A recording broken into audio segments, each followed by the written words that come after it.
Assalamu alaikum wa rahmatullah. Dangane da abin da ya kasance Stella one day ago, jiya kenan abin da suka ɗaura, cewa suka ce the beauty of an open network is that anyone can build on it and reap the benefit of a permissionless system. Wannan kalman kana bibiyan fai ɗan uwa, baƙo ce ko kuma 'yar gida ce a wurinka. Open network ne muke yanzu, wanda suka ba ma developers da su waye daman external connectivities, wanda suka yi connect already nasu developers na kan Pi blockchain, na kan Pi browser a ecosystem na Pi, su suna 'yan cikin gida ne. 'Yan waje su ne ake maganan shigowarsu da sauransu. Amma inda ya ce maka speculation ne kawai. To, wannan da safen nan ne da na shiga Pi browser ɗina, content ɗin ne nake so mu fahimce ta da kyau. We are experiencing an exciting surge in traffic. A yanzu muna fuskantar hauhawa na cinkoso, amma na farin ciki. Exciting ɗin nan nake son ku yi makin wannan word ɗin. To keep everything running smoothly, domin komai ya tafi daidai da daidai, daidai wa daida. You have been placed in a short waiting queue. Mun ije ka, mun ɗan jinkirta ka a kan layi. No need to uninstall the app or create a new account. Ba a buƙatan sai ka sauke Pi browser wayanka ko kuma ka ƙirƙiri sabon account. Your asset will be restored. Your access will be restored. Daman shiganka zai dawo.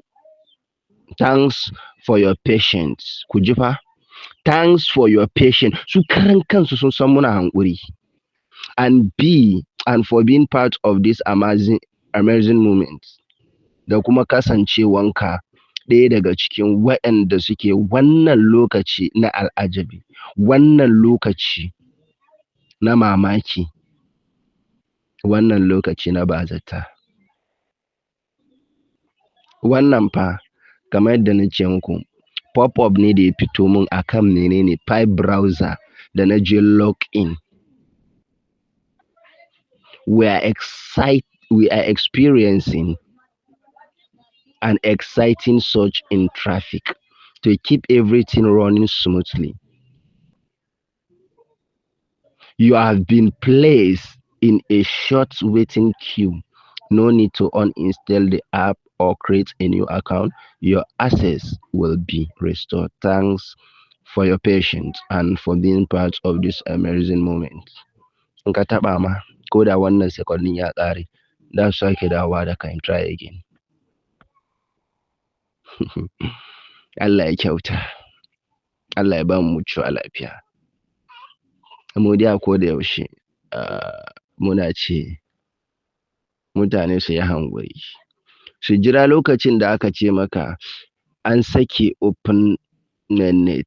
Ka hau kan Pi browser ka je ka ga abu a dala a Pi 200, 300, 150, 500.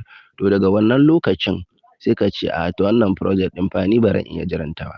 Ka tattara ka siyar. Ina gaya muku yana daga cikin abin da ni ya ƙayata ni. Kai Pi exchange da aka kai, dan Allah ku yanzu ba ku huta da surutu ba. Mutum ina son siyar da Pi, na rasa wanda zai yanzu ga exchange. Ba cuta ba cutarwa, har ka siyar ka cire kuɗin ka ma ba wanda ya sani, ba kai ne kai terere ba. Aka siya ka cire kuɗin ka. Abin da aka zo a gina wanda ake neman, do you know what it even takes to be a pioneer? Ka zama masama da kai aka fara kuma da kai aka zo ƙarshe. An gaya muku wasa ne? You must stand firm. Dole ka tsaya da ƙafafuwanka saboda ba wasa bane ake yi. Ina cewa nan Dr. Chindio Fan take cewa suna aiki, ka je ka duba official time da ake aiki, amma tana maganan cewa suna aiki kamar 16 hours ne ko if I'm not mistaken. Ka je ka duba official time na yin aiki a kowace ma'aikata, awa nawa ne a kowace ma'aikata. Mu namu fa iya mining ne fa da kyakkyawan zato fa, ga wa'anda kuɗinsu, lafiyansu, iliminsu, shekara 6, shekara 7, abin da ya bayyana mana kenan mu fa muke lissafi. Tun yaushe kuka san suka fara project ɗin Pi ɗin? Sannan suka yi launching nashi a 2019.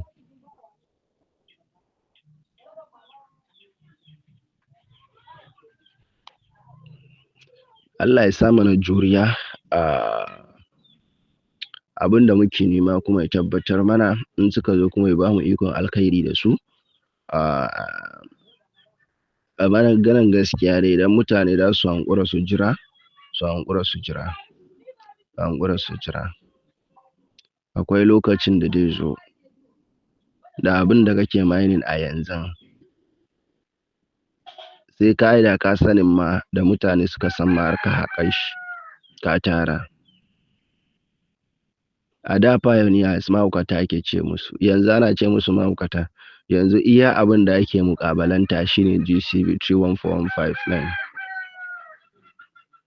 wanda already mun riga da mun gaya muku maganan GCV an riga da an wuce shi. Insha Allahu abin da za mu ga ya bayyana kenan. Amma yadda suka sa strictness akan abin da za ka iya swapping na lokaci shine dai ba da daman komai dai tafi daidai.